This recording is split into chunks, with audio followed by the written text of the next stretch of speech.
The first time I understood how much weight silence can carry was the morning a company tried to erase me and its flagship platform flinched like I'd pulled a nerve out of it. I wasn't famous there. No org chart box, no Slack avatar, no meet the team headshot. Half the executives wouldn't have recognized my name if it showed up on their calendar invite.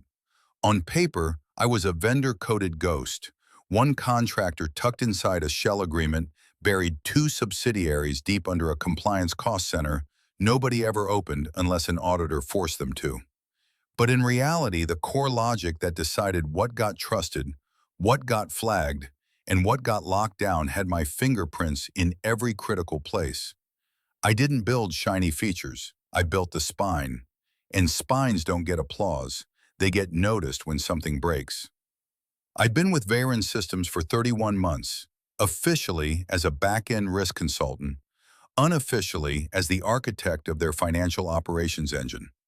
Veyron sold a promise to banks: automate audits, enforce lending conditions with live performance data, remove human error. Great pitch, terrifying execution if the integrity layer isn't airtight. Automation without safeguards isn't innovation. It's a loaded weapon with a polished handle. So I built safeguards, quiet ones, the kind that don't scream until they have to, the kind that don't care about titles, only keys and procedure. Every major decision left an attribution trail. Every override left a scar in the logs. Every attempted shortcut lit up an internal flare, not for drama, for survival. I didn't even have a desk. I worked from my apartment, same scratched kitchen table, same chipped mug, same terminal glow at 2 a.m. The only person who truly knew what I did was the CFO, Grant Harlow. Grant had the rare executive trait of respecting systems more than politics. He didn't want me in meetings. He wanted results. Every other week he'd call, voice low, questions sharp, no fluff. If a VP forces access, does the system stop them without making it look personal? If someone edits a compliance rule without authorization, do we catch it fast? I'd answer with work. He'd answer with silence that meant approval.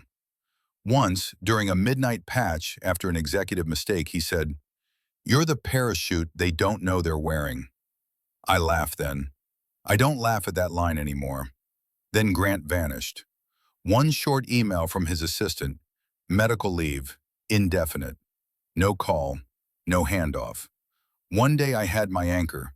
The next day I was floating above open water, holding a system only I could interpret, while the company's power-hungry middle layer started circling like sharks that smelled a drop of blood.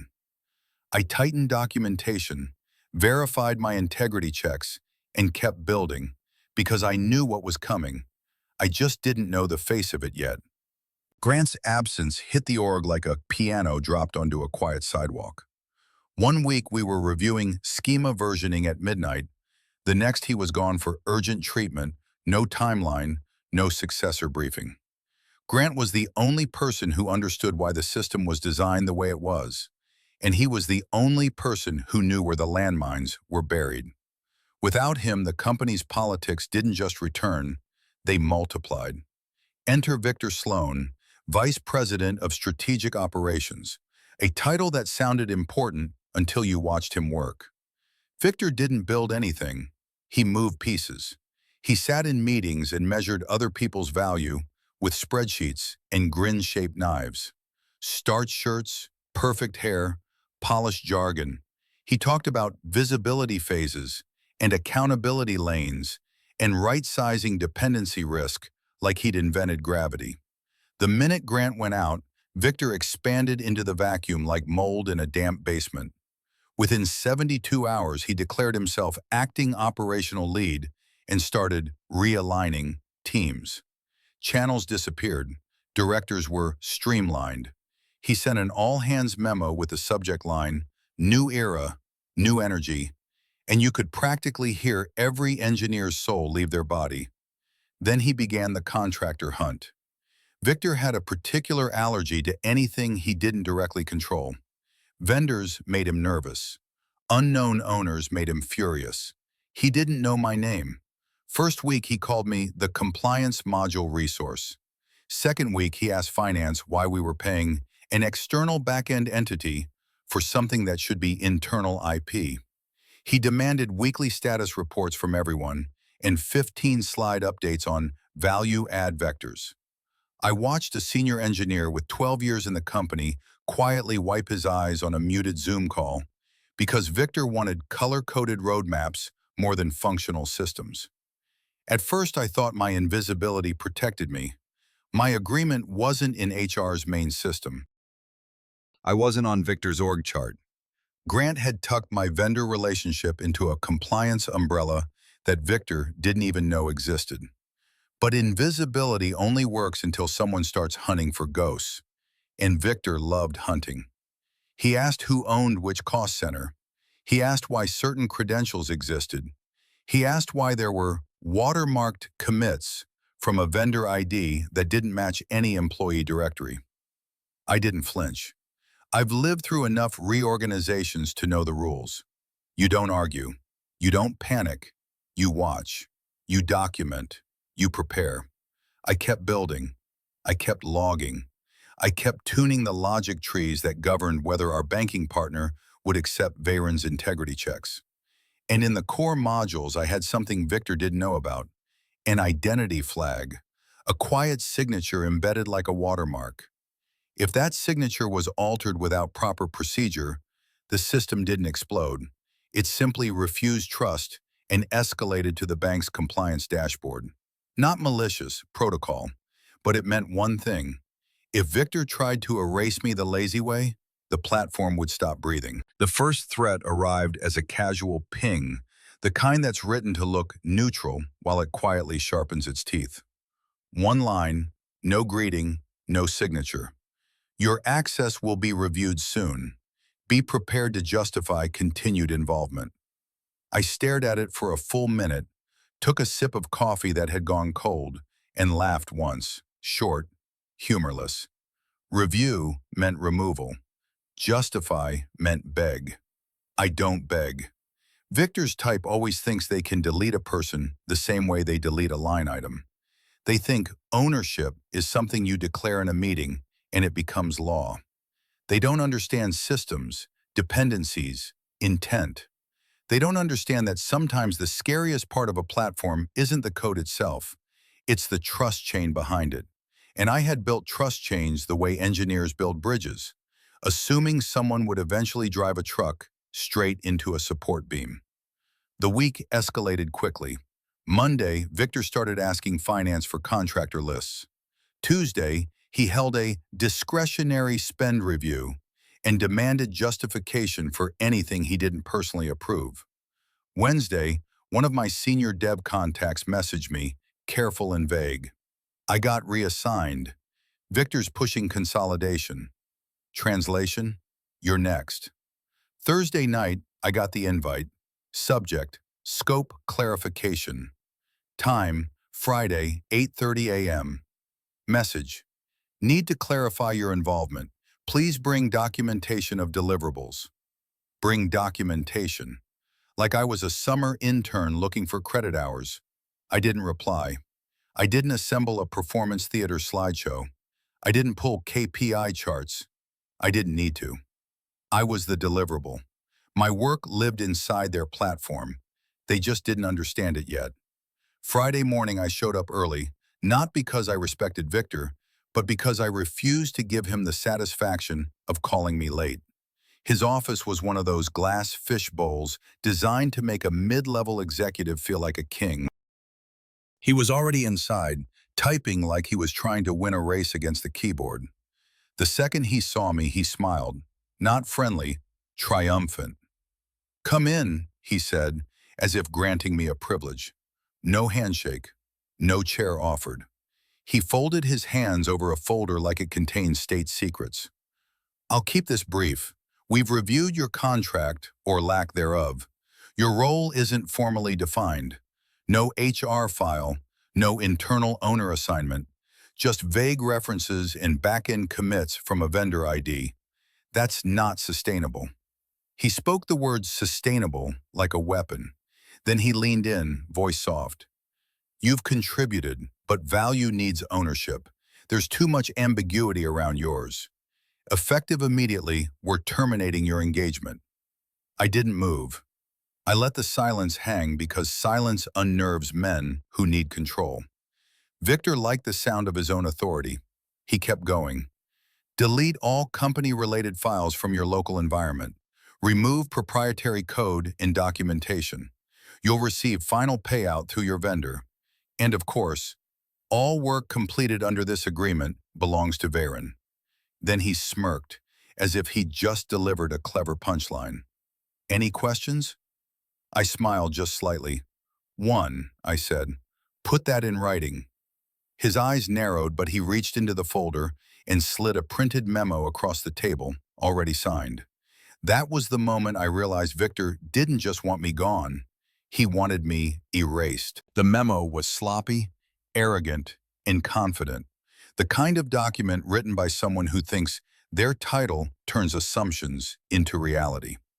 Effective immediately, it said, the services of vendor Arden Ridge Systems and associated personnel are no longer required. All proprietary work conducted under this agreement is the intellectual property of Varen Systems. All local data and systems must be permanently deleted.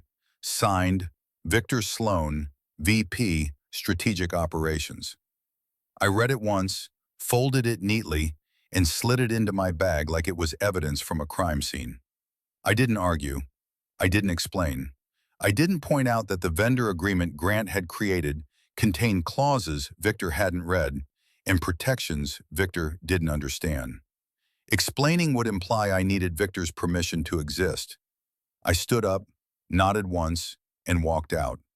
No dramatic door slam, no speech, just the quiet click of my shoes on laminate tile and the soft beep of the badge reader as I turned in my access card to a receptionist who wouldn't meet my eyes. By 9:12 a.m., I was back at my apartment. I made coffee, sat down, and opened my laptop. The terminal waited, blank and obedient. My local repository was there. Thousands of lines of code, documentation trails, test harnesses, logic maps, everything that made the system intelligible. And now, per Victor's written order, it all had to be deleted. So I did exactly what he asked. Not theatrically, not angrily, precisely. I deleted the development environment. I deleted the tools. I deleted the mirrored workspace. I deleted the diagrams.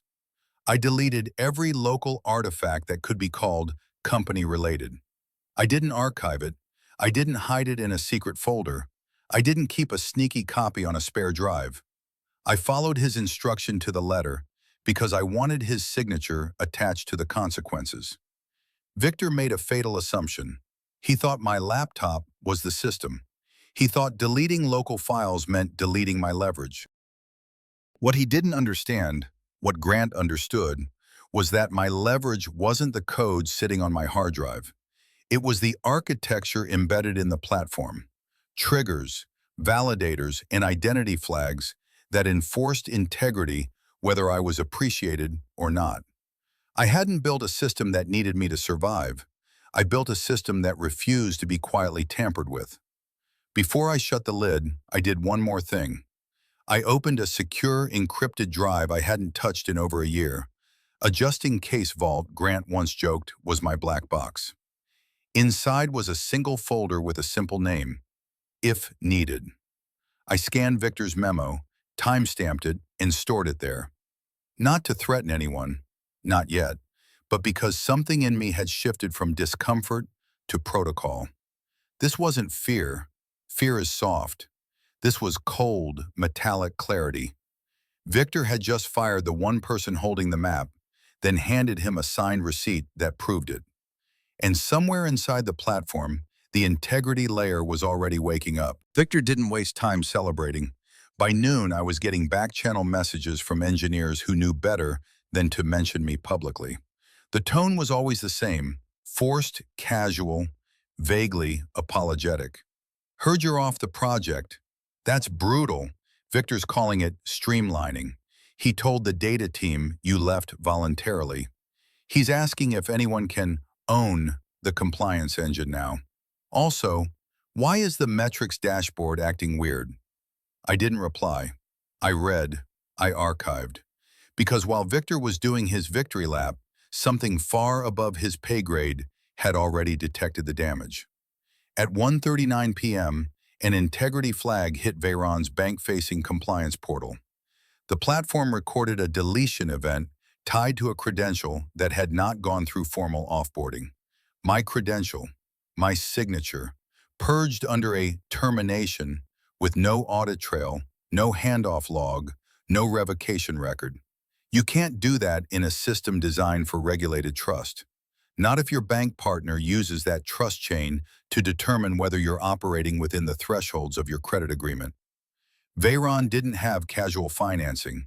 Their operating line was conditional, tied to provable operational integrity. The bank didn't care about internal politics. It cared about the integrity markers it was promised. And one of those markers was the identity chain tied to the compliance architect's credential. Because that's how the platform validated that changes weren't being made by random, untracked hands. At 2:06 p.m., the bank's automated risk system issued a freeze. Not a cancellation, not a public scandal, a clean suspension pending review. Veyron's $21.7 million revolving credit line locked like a vault door. Quiet, subtle, devastating. Victor didn't notice at first. He was too busy posting in a leadership channel about reducing contractor reliance and bringing compliance ownership in-house.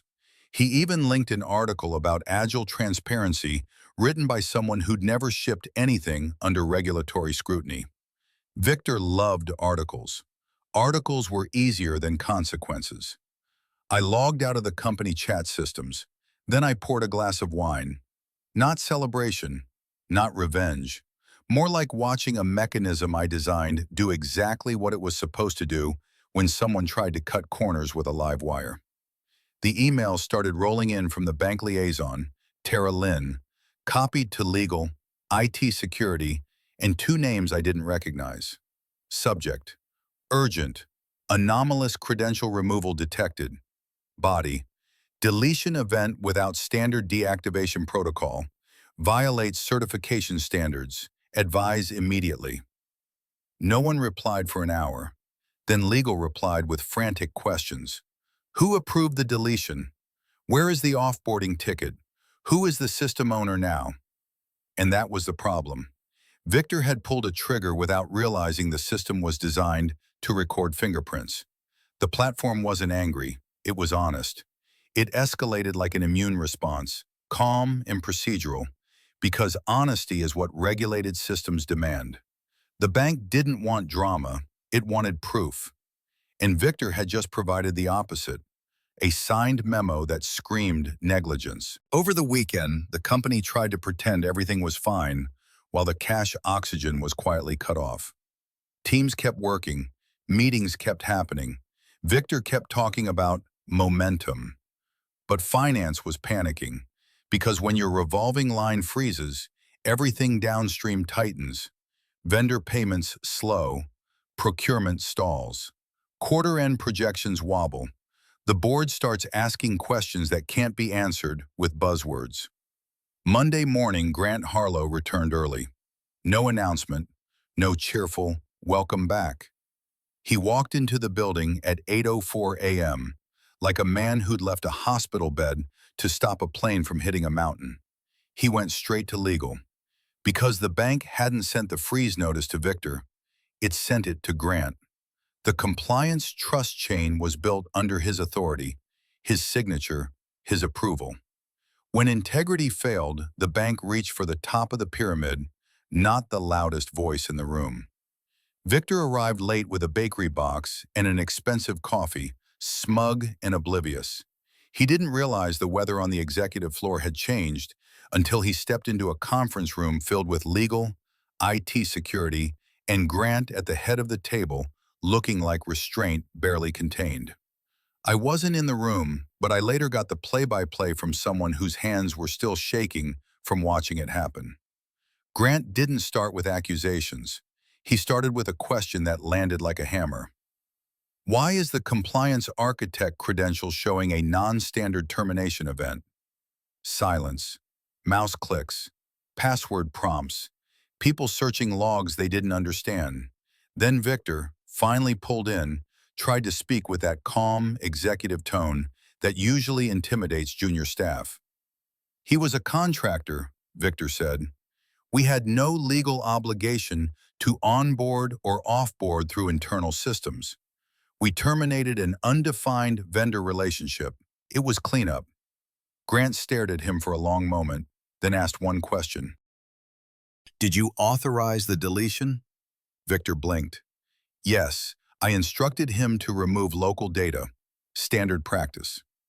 Grant's voice went quieter, which made everyone more nervous. You instructed an actively credentialed compliance architect to delete operational IP without a formal deactivation protocol. Do you understand what you triggered? Victor's mouth opened, closed. He tried to pivot. I assumed the system. You assumed, Grant repeated, like tasting poison. You didn't verify the integrity chain. You didn't consult infrastructure. You didn't initiate offboarding. You signed an order that violates policy and then acted surprised when the platform did what it was designed to do. That's when Grant projected the audit trail on the wall. The credential ID, the timestamp deletion event, the integrity cascade, and the bank's freeze notice. It was clean and undeniable. The system didn't accuse Victor. It documented him. In regulated environments, documentation is judgment. Legal went pale. IT security looked furious. And Victor, for the first time since Grant left, stopped smiling because he finally understood what he'd fired.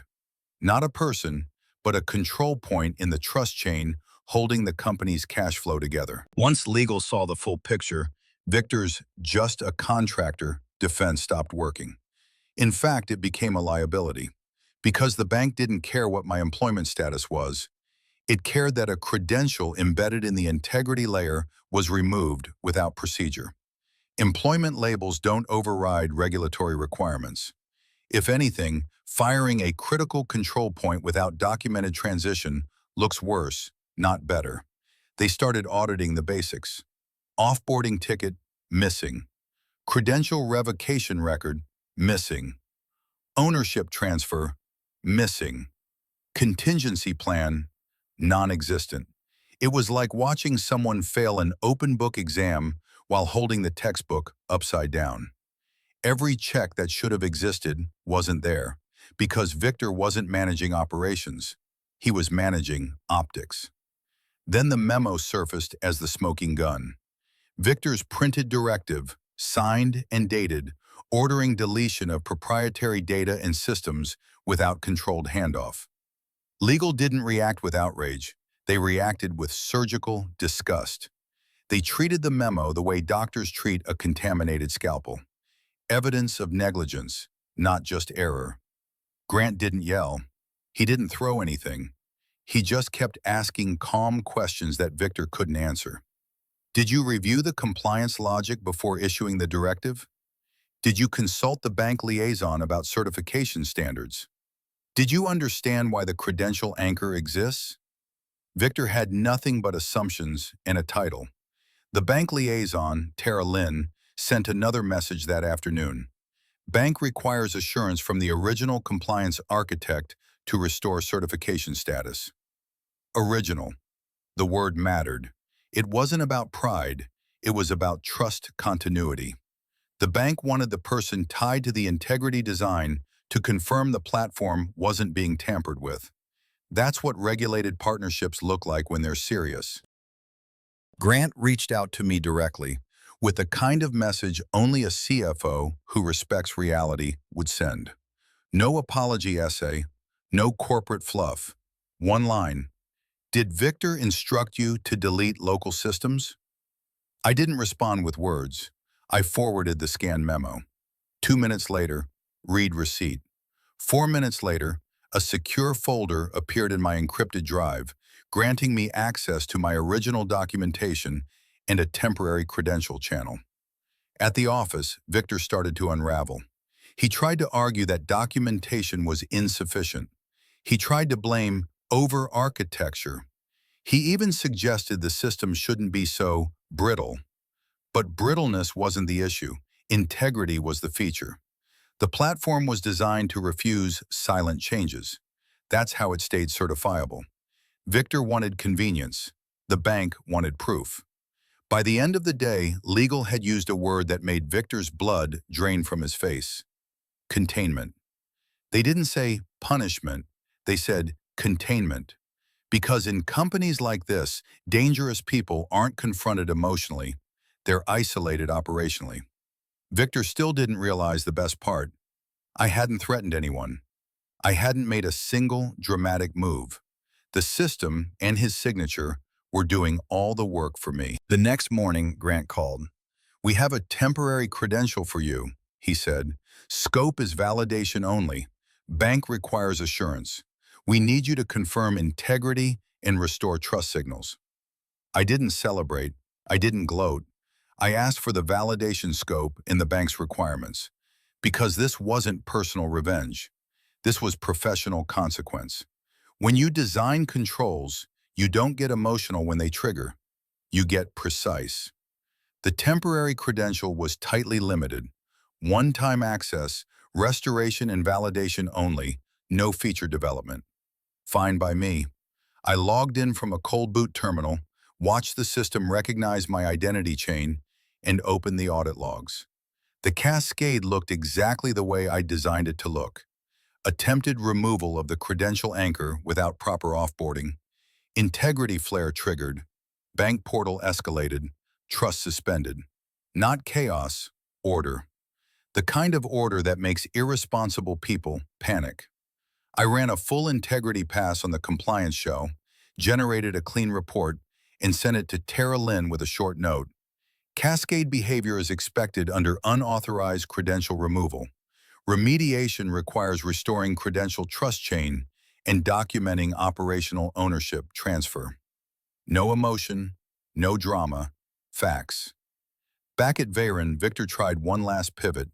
He requested a meeting with Grant and legal, framing it as a clarification of responsibility. That's how people like Victor survive, by reframing, by turning consequences into misunderstandings. But legal had the memo. Grant had the bank's freeze notice. IT security had the logs. Victor wasn't misunderstood. He was documented. By afternoon, Grant and legal pulled Victor into a closed room. I didn't need to be there. I already knew the questions that would be asked. Why did you bypass offboarding? Why did you sign a deletion directive without controls? Why did you misrepresent the risk? Victor could squirm, but he couldn't erase his own handwriting. At 4:18 p.m., his access started disappearing in real time. First his admin privileges, then his ability to initiate platform changes, then his badge permissions. The internal rumor moved faster than official communications. Victor placed under compliance investigation. Removed from operational leadership pending review. In corporate language, that's the moment someone becomes radioactive. Grant called again, voice steady. "He's contained," he said. "Now we need to restore certification signals." I opened my encrypted template repository, clean architecture scaffolding, fully within the boundaries of the original agreement. I didn't steal. I didn't violate IP. I used what I was contractually allowed to use, my own design patterns, my own integrity frameworks, my own deployment orchestration. Within minutes, the compliance module trust chain began reassembling. The system stopped throwing integrity flares. The bank portal started shifting from red to amber. When the dashboard flickered green, there was no applause. That's not how real systems work. They don't clap. They just breathe again. And somewhere in Veyron's executive suite, a man who'd tried to erase me realized he'd nearly suffocated the entire company in the process. The formal notice hit later that evening. The bank would restore the revolving line, contingent on documented remediation and verified integrity continuity. In other words, they didn't forgive, they accepted proof. That's how adults operate when money is real. Grant didn't try to win me back with compliments. He didn't send a heartfelt message about appreciating unseen talent. He did what a CFO who values reality does. He talked terms. "We need a stable arrangement," he said. "We can't have single point of failure risk. I want a longer contract, clearer ownership mapping, and documented contingency." I let him talk. Because I respected Grant, but respect doesn't mean blindness. The company had allowed Victor to fire a critical control point without anyone understanding the consequences. That wasn't just Victor's arrogance, it was organizational negligence. A culture that celebrates loud authority over quiet competence always produces a Victor eventually. The question is whether it learns after the first near-death experience. Inside Veyron, the storytelling machine spun up immediately. PR drafted internal memos about resilience and process improvement. A consultant was floated for operational maturity. People love hiring consultants after they ignore the people who actually understand the system. It's a ritual, a way of paying penance without admitting guilt. Victor's fate was handled in the company's favorite style: sterile, silent, legal. No public execution, no dramatic email blast, just a calendar invite, a compliance review, an access revocation, and a quiet exit through a side door. Engineers noticed. They always do. They don't need announcements to understand when a threat has been removed from the ecosystem. I stayed out of the noise. My role wasn't to humiliate anyone. My role was to ensure the platform behaved like a platform that deserved trust. I sent Grant a final remediation packet, updated ownership mapping, documented offboarding protocol requirements, and a specific warning written in simple language. Do not remove credential anchors without formal procedure. Cascade will trigger bank escalation. This behavior is intentional. It is the design. Grant replied with one line that almost felt like an apology without actually being one. "Understood.